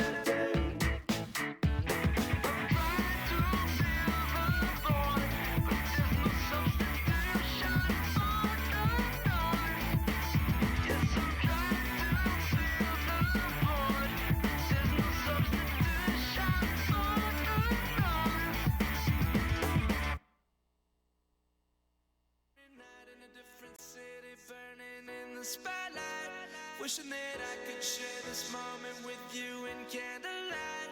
Couple more weeks and I'll be there by your side and holding you tight. Didn't think that it would be this hard when I signed on the dotted line. Permanently vertigo as I go from show to show. This is life up on the road, and I've got so far to go. Guess I've got to pay the toll as I run towards a goal. Trying to keep a heart of gold, but it's getting hard to hold. The light is engulfing me as far as the eye can see. The monster devours me and spits me out. All I've got is memories, you're my only remedy. The monster devours me and spits me out. Every night in a different city, burning in the spotlight. Wishing that I could share this moment with you in candlelight. Couple more weeks and I'll be there by your side and holding you tight. Didn't think that it would be this hard when I signed on the dotted line. Better wait for me,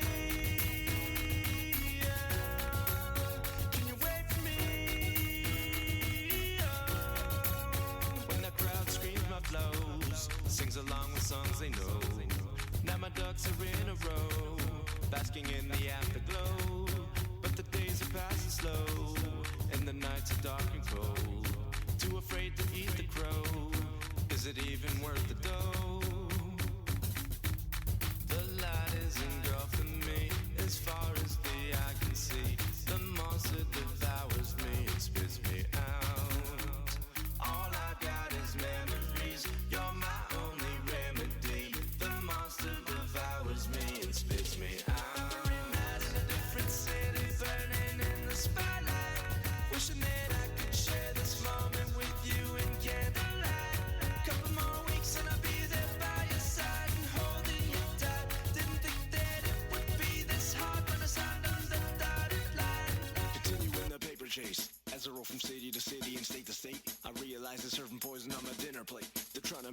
6, I'm wrestling with snakes. And I'm the underdog, they raise the stakes. I contemplate how much I'm trying to escape the fate of rock and roll cliche. Not gonna take the bait because I long for your embrace. And it's a race until I see you face to face. Because you're worth the wait and go. Every night in a different city, burning in the spotlight. Wishing that I could share this moment with you in candlelight. Couple more weeks and I'll be there by your side and holding you tight. Didn't think that it would be this hard when I signed on the dotted line. Every night in a different city, burning in the spotlight. Wishing that I could share this moment with you in candlelight. Couple more weeks and I'll be there by your side and holding you tight. Didn't think that it would be this hard when I signed on the dotted line. Baby, wait for me. Can you wait for me?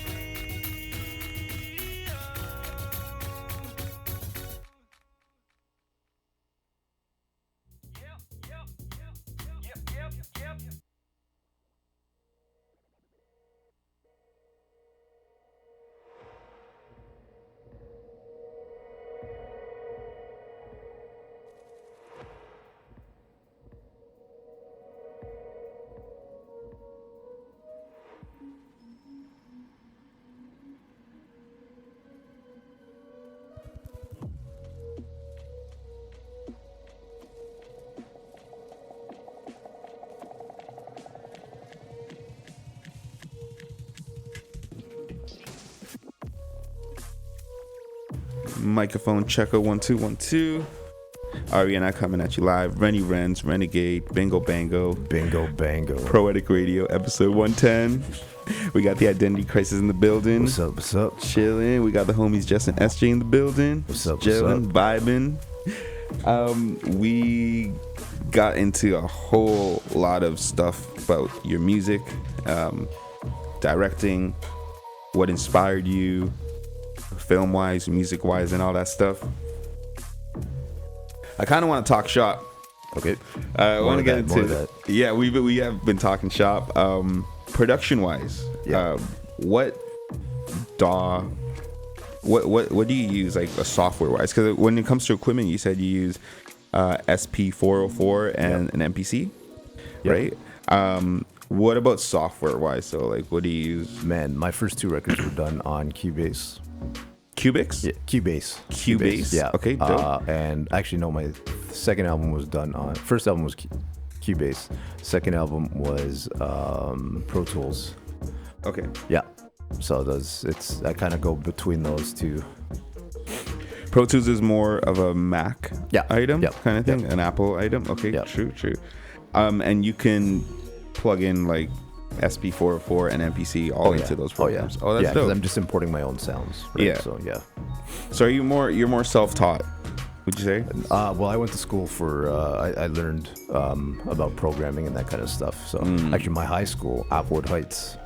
You went to Applewood? I did, man. I don't know if I talked to you about that. That's sick. Yeah, right at the end of the valleys there. Yeah, man. Yeah. I went to Applewood. That's dope. And, shout out Saga. Shout out the valleys, yo. Yeah, shout out to the valleys. What was I saying? Sorry, Oh I yeah, said no. Applewood. So Applewood had a couple courses where it was programming. Yeah, so we would learn how to drum program and how to sequence. It was a sequencing class. So I did 2 years of that in high school.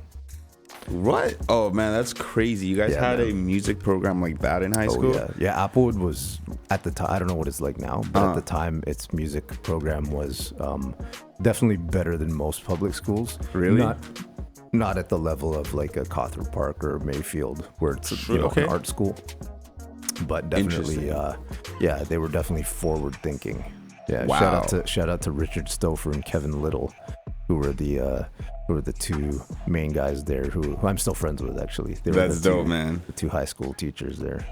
Bro, that's sick. Sequencing, if I'm not mistaken, and if I think what it is, like in MPC beats and stuff, we use a lot of sequencing. That's one thing that I got a little bit of issues with sometimes, because that's when you loop something, right? Right. Is that exactly what sequencing is? So like, let's just say you have... it's either looping or performing the thing throughout the entire song. Yeah, like what we were talking about yeah. when I was talking about MPC is more trigger sensitive, so how hard you hit the pad is how hard the beat sounds. Yep. And yeah, I would have a hard time looping stuff, so I would just play the instrument throughout the whole sequence, right? Yeah. True. So like if it's 32 bars or something, that whole sequence is 32 bars is what that means. Yeah. And if you're looping something, you could loop it every 2 bars for that 32 bar sequence, Right. kind of thing. Yeah. True. Yeah. All So right, we that's were dope. running, I think we were running Cakewalk, which is an old program, and we were running Max back then too in high school. Ooh, Max is the name of a program? Oh or? no, MacBooks. We're not Oh, MacBooks. MacBook. We're Oh, Mac, like damn. iMacs. We were running old Damn. Mac computers. That's sick. Like from the 90s or whatever, but we were using, it was a dope program, man. And then when I went to York, I studied with Ed, what's his last name?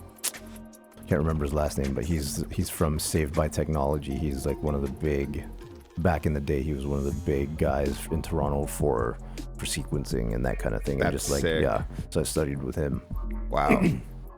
Yeah. That's dope. Is there like places you could go to learn these softwares and Oh yeah, programs and there's stuff you can do the master classes and that kind of thing too. Yeah, there's people that teach just like one software that you can. Oh, learn that's from. dope, Yeah. dude. Wow, I'm gonna have to look into that. That's really dope. Did you have any like obstacles like learning these programs and stuff kind of thing ever? No, I took to it like a fish to water. That's kind of why I think I'm still doing it, is because I found it pretty user friendly and yeah. Interesting.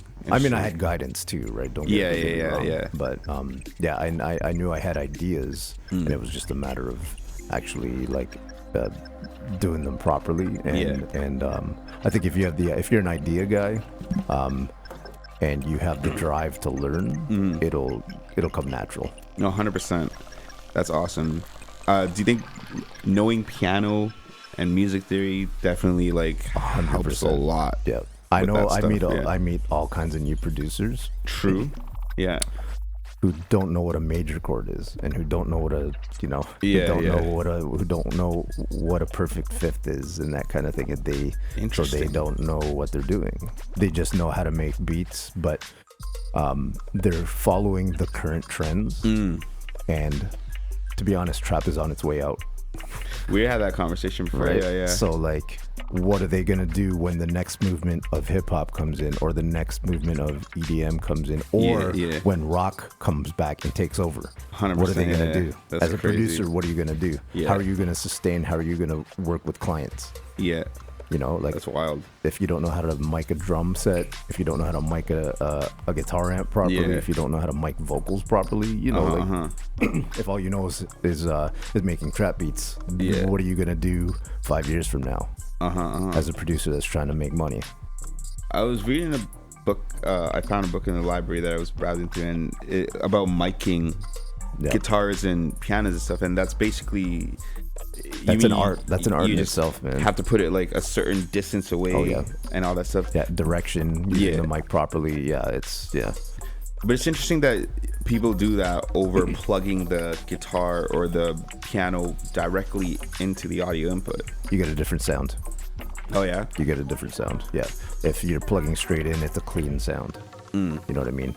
If you want to get like an authentic sort of like rock room sound, True. you want to mic it.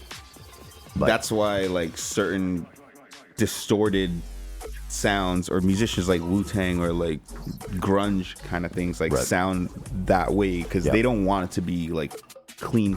No. They want it to sound like you're in that room kind of thing, right? Yep, exactly. That's fire. Yeah. What would your preference be? A mix of both, actually. Oh yeah? Yeah. True. Oh, yeah. Nice. Yep. Interesting. Yep. Yeah. Definitely. Do you have any like favorite musicians or bands that kind of do that? Yeah. There's a band called Family Force 5. I don't know if you've heard of them. They're no longer around, but they were doing it was rock. But they were mixing it with like crunk and mixing it with like EDM and sick. mixing it with like boom bap. But it was punk rock. Yeah. But it was still clean to an extent, but it was raw at the same time. Yeah. Which is what I always want to do. I want to make sure it's clean, but I want to have that energy. Yeah. Right. So a little mix of both. Like when it comes to your music, what like do you use like instruments or do you use a little mix of both? Oh yeah, it's instruments. So it's like the songs that we played today. Like, are they all like straight up instruments? Like guitar, piano, the bass and stuff. There's no beat pads. Oh, there's beat pads. There's too. beat pads? That's what I'm saying. It's a mix. Oh, right? okay, that's dope. It's beat pads and live drums too. That's crazy. So it's a mix of. I'm giving my trade secrets away, but yeah. That's dope. So is the production fully you two on the beats and stuff? Yeah, it's all me. Yeah. Damn. Yeah. Engineering. Yeah. Production. Yeah. That's crazy. Especially for the last album and my EP with King George. Yeah. Yeah. That was all me. Because studios are expensive, right? So yeah. Do you just do it at home and stuff? Or oh damn, dude, that's fire. If I need to track drums, I have a studio that I work out of. So. Oh, okay. Yeah. True. Couple studios actually. Yeah. All Saga based or around. One is in GTA? Saga, one's in Markham actually. Oh, dope, that's where dude. I tracked my first 2 solo albums. Was in Markham. So you kept the connection alive. Oh yeah. Kind of thing. Oh, yeah. It's the record label that I'm on. That's Radio Insect Records. They own he owns a studio. Phil Mark. Shout out to Phil Mark. That's dope. Yeah. That's great. How long have you been with the record label now? Since 04. Since 04. Damn. Yeah. That's fire. Jeez. That's sick. That's like when these guys were born. Are you really? Oh my gosh. Oh my gosh. Fire. I gotta say, I love the matching Stan Smiths.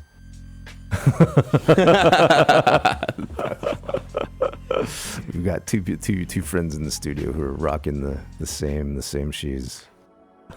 That's a swag right there. Swag. Right That's there. fire. Killing it. So she was born a year before I put out my first band album. Oh jeez, that's sick. I'm definitely old enough to be your dad. That's actually hilarious as hell. Oh, Don't kill me right now. Oh my god, that's dope. I didn't even know that also means Sam this Smiths. movie came out before she What was movie is born. it? Matrix. The Matrix. Matrix is 90. 99. 99. Wow. That's crazy. Matrix has so much conspiracies behind it. Oh yeah. They're like, Oh yeah. That's a rabbit hole in itself, man. I know. No, That's man. wild. What do you got coming up? So I actually just got a grant from the Mississauga Arts Council to do my next single and video. So Damn, I will be okay. dropping something this year for sure. It's already in the works. I'm already the wheels are in motion, and this might lead to either an EP or an LP. So that's kind of what's. Wow. This is the kickstart. So I've been just promoting my old stuff, for a while. Fire. I've been doing a lot of collabs. I did a single. Actually, I did a song with Matt Zaddy, Arlene, and Heather Christine, and it was called "We Are the North." Okay. And we put it out, and it became Mississauga's official 150 anthem. It was for Canada Day? For Canada 150. That's yeah, fire, bro. Yeah, and it got some traction. So I've been doing collabs with other artists and doing some behind the scenes stuff, and also I did like a whole cover series on YouTube and TikTok and Yeah, I've seen Instagram. you have quite a few dope Yeah, covers. there was a lot. I did a YouTube. year's worth during the pandemic. The first dude. year of pandemic, I did Yeah. I did a year's worth of covers almost.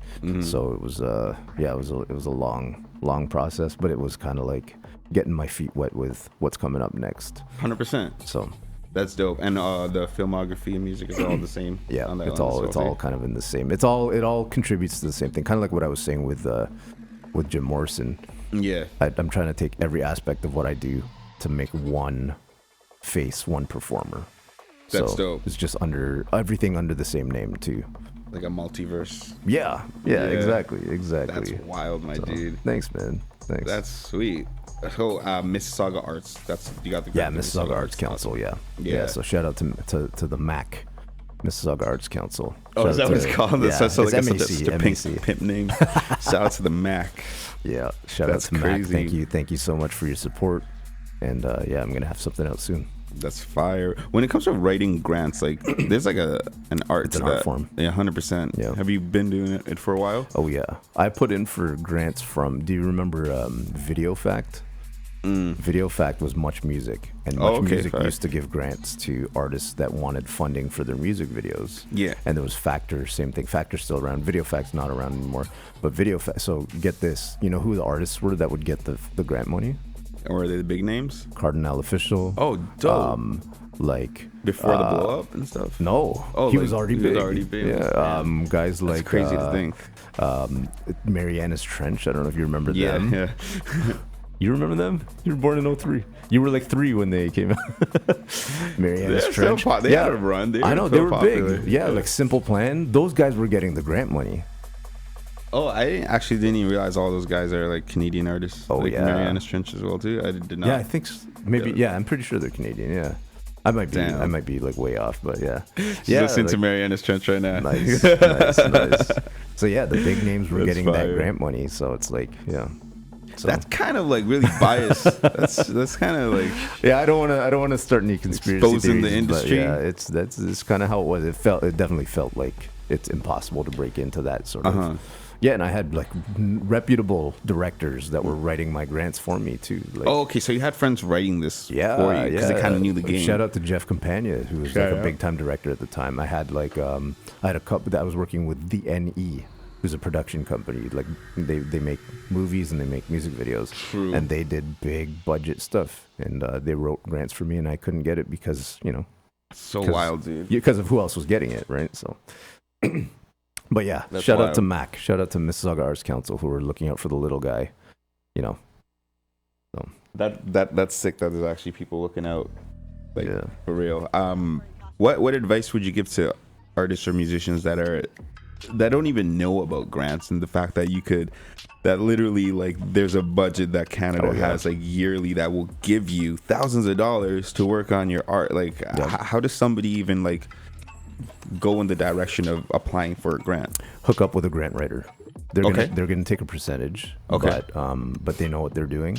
So Okay. that's the best way to do it, really. And work on your art. Make sure your art's good. Yeah. Because like that's what it comes down to. That's a portfolio. At the end of the day, like Yeah. exactly. If your art Dope. is good, I think don't even worry about the grants.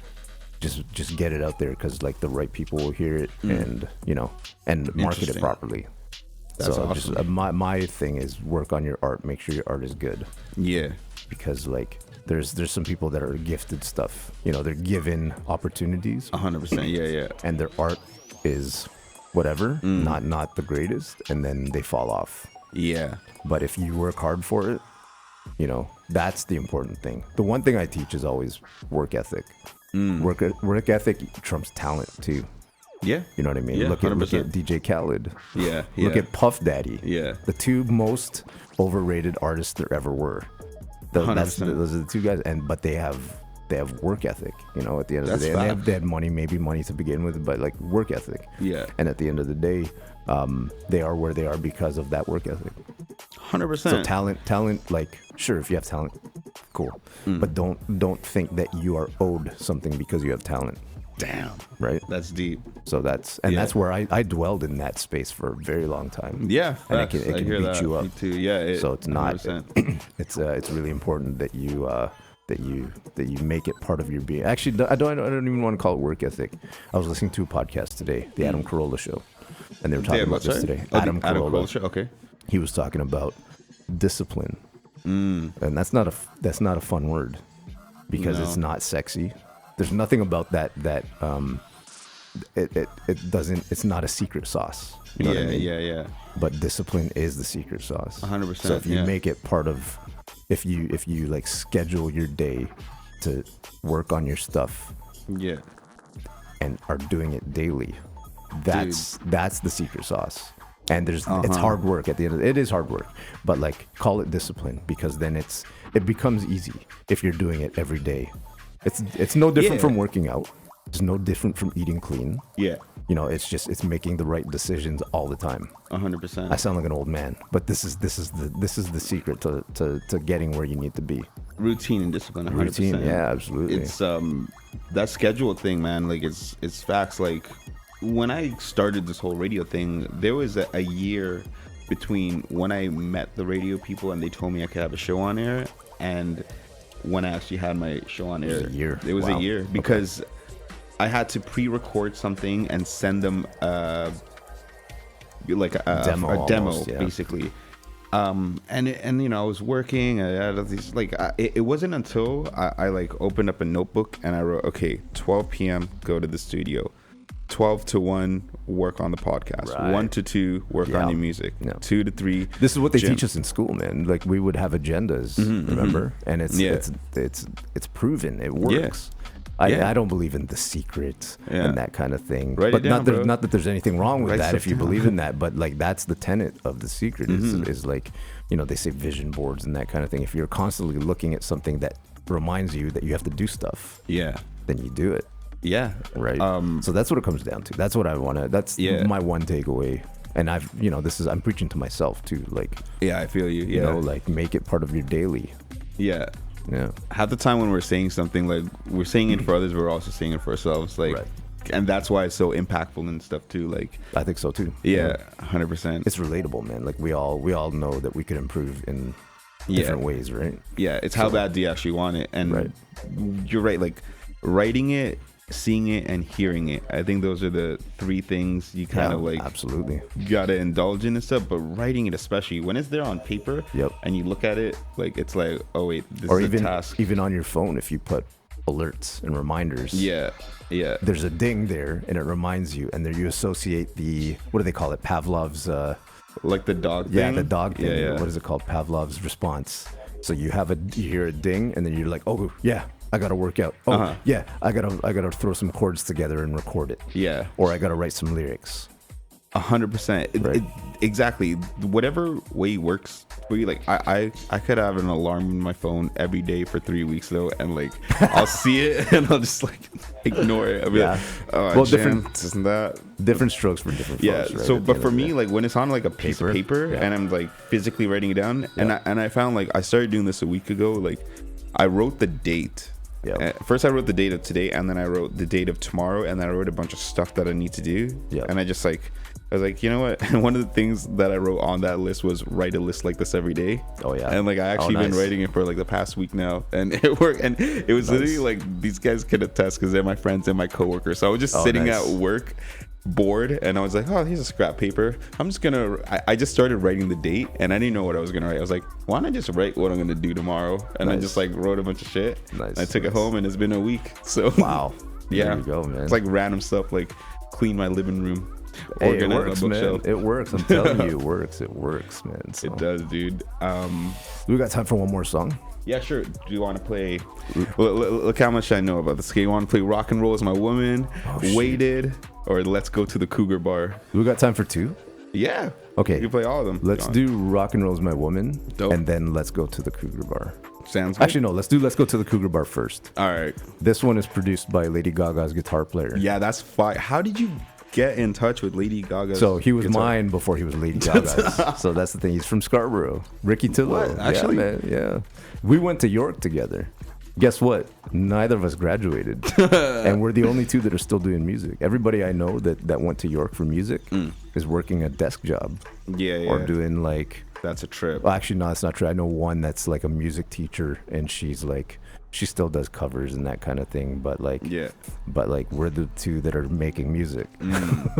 That's wild. Isn't that crazy? And we didn't graduate. Yeah. Yeah. That's crazy. So yeah, let's go to the Cougar Bar. Yeah. This is featuring Cess Rock, who's another buddy of mine from like way back in the day.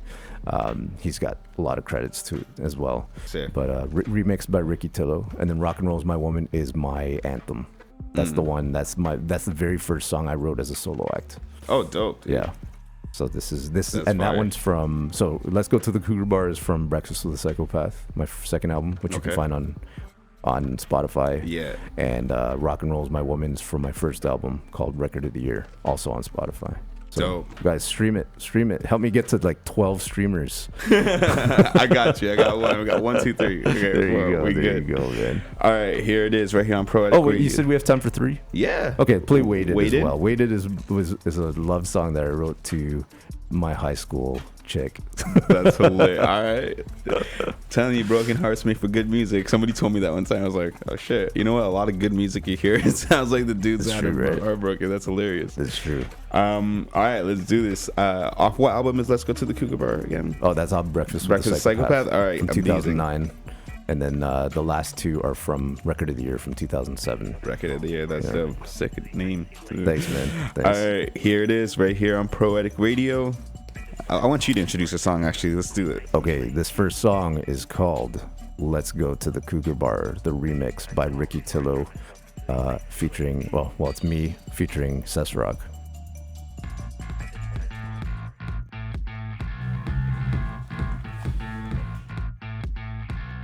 You're looking for a young stud, yeah, that's me. But I gotta warn you, I'm 16. Fresh out of high school, not just playing. But I'm a cardio machine. Do you like me? Cause I look pristine. Built like an image in the Sistine Chapel. Or are you just a fiend? Scoping out kids rocking baggy jeans. You look like you've been drunk all day. Smell like vodka in an ashtray. Goose for her, I'll have Earl Grey. Can I get your number so we can play? Just so you know, I could go all day. I can skip school, class goes still me. Got a skate park right by my place. Could you get the dab? Cause I ain't got paid. Let's go to the Cougar Bar. Lady, you a shooting star. Don't know I can go too far. It's gonna be enough to be my mom. Let's go to the Cougar Bar. Lady, you a shooting star. Don't know I can go too far. It's gonna be enough to be my mom. Stepped in the club about 10:15. Flying straight to the bar like I was Javelin. Club is full of girls, but I want a veteran. Y'all confusing the chicks, I'm looking for a mother hen. She don't wanna know, nope, she don't wanna drink. She don't wanna know the next time we can link. All she really wanna do is make love in the mix. Smashing the S-Class, drive an X to the brink. Yeah, and I'm in friendly neighborhood. You gotta say the alimony got you looking good. We can get it poppin', I'm really think you should. But Jack's picking up the drink tab, understood? Come on over, they keeps turning me on.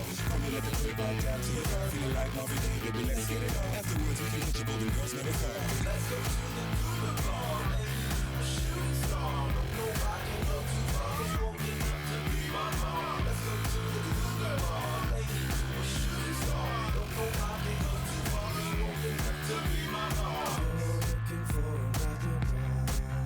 I can see it in your eyes. You got a thing for younger guys. I got a thing for sculpted thighs.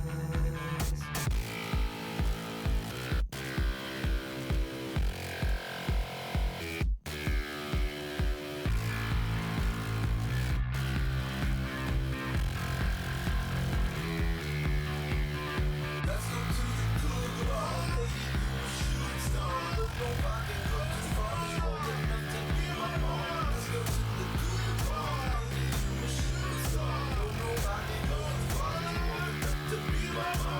Let's go to the Cougar Bar. Don't know if I can go too far. Let's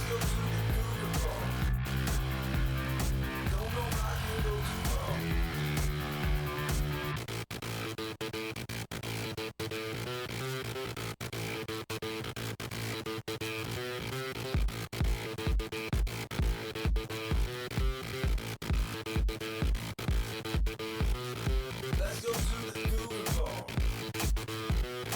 Don't know if I can go too far. Let's go to the Cougar Bar. Don't know if I can go too far.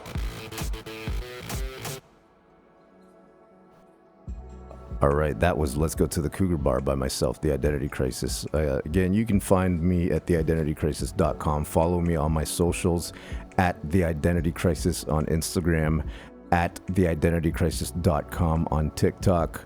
You can find me on Facebook, The Identity Crisis. Just look for the Filipino dude with the ball cap on. And you can find me on Twitter at The IDC, and of course my YouTube channel, youtube.com/TheIDC. And Spotify, find me, The Identity Crisis. I've got 4 albums on there, so check that out. I want to thank Rennie Renz for having me on the show. Thank you so much, man. I appreciate the opportunity to showcase and to connect here.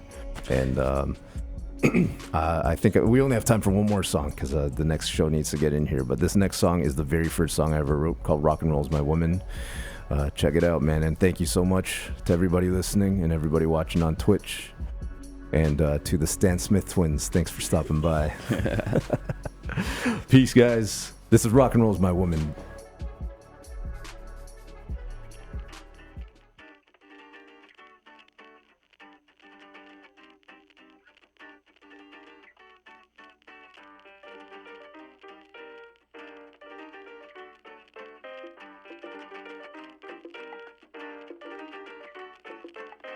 You're my milk, you're my honey, you're my promised land. Looking forward to the day that I can hold your hand. I've been lusting after you since the age of 14, when I picked up my first 6 string. There's other women that could be my got my attention. Then they realize that there's no competition. Cause you're second to none, and I'm still chasing. Writing lyrics in my basement because your name is rock and roll. You are dangerous to my soul. If I finally taste success, will you bring me happiness? Rock and roll is my woman. Rock and roll is my woman. Rock and roll is my woman. Rock and roll is my woman. Sometimes I think that I might be a little too obsessed. When I think about it, I can help but get depressed. I'm making real don't know, and you know my folks think you're telling me to get a real job. The other day I got a call from my boo. She wanted me to take it to the mall and buy shoes. But you're second to none, and I'm still chasing. Writing lyrics in my basement because your name is rock and roll. You've got me under control. You just barely flirt with me, yet I love you so madly. Rock and roll is my woman. Rock and roll is my woman. Rock and roll is my woman. Rock and roll is my woman.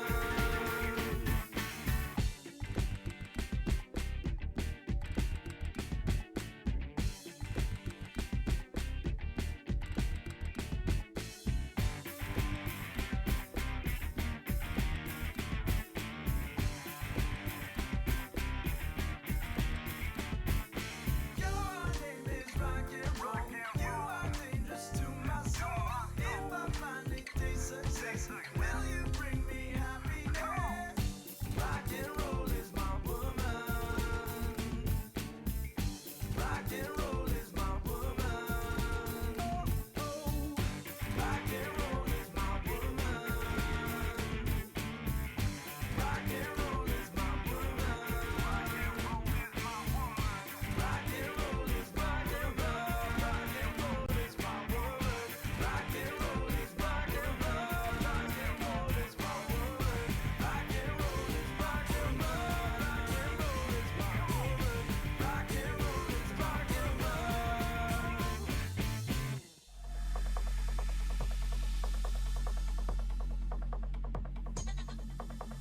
Yes, yes, y'all. Thank you so much, everybody, for tuning in. Thank you for all the homies that joined us. Shout out Jess SJ for reaching through and hanging. Good vibes. Shout out to the Identity Crisis for coming through, having great topics and conversation. We played a lot of good music. And we'll catch y'all next time. That was Proetic episode 110. I'm your host, Rennie Renz. Ariana coming at you live. Bingo Bango, the Renegade. We got the homie in the building as well, too. He's got a cool podcast out that y'all should definitely check out. It's like Project Innovate, and they talk a lot about business and tech and stuff like that, and it goes to UTM as well, too. So it's one of the UTM, I guess alumni means when you graduate, right? So sorry. So not alumni yet, but yeah. Yeah, next week we're gonna have the homie Kieran in the building. He's into film and really good at directing and videography and stuff like that. And we're gonna talk to him about a whole lot of movies and stuff. The following week, February 9th, actually, we're gonna have an author in here. She has a book coming out called Next of Twin. She is actually a UTM alumni because she graduated already. But yeah, we're gonna have her here and interview her about a bunch of stuff. So until then, we'll see you guys next time. Signing out. Peace.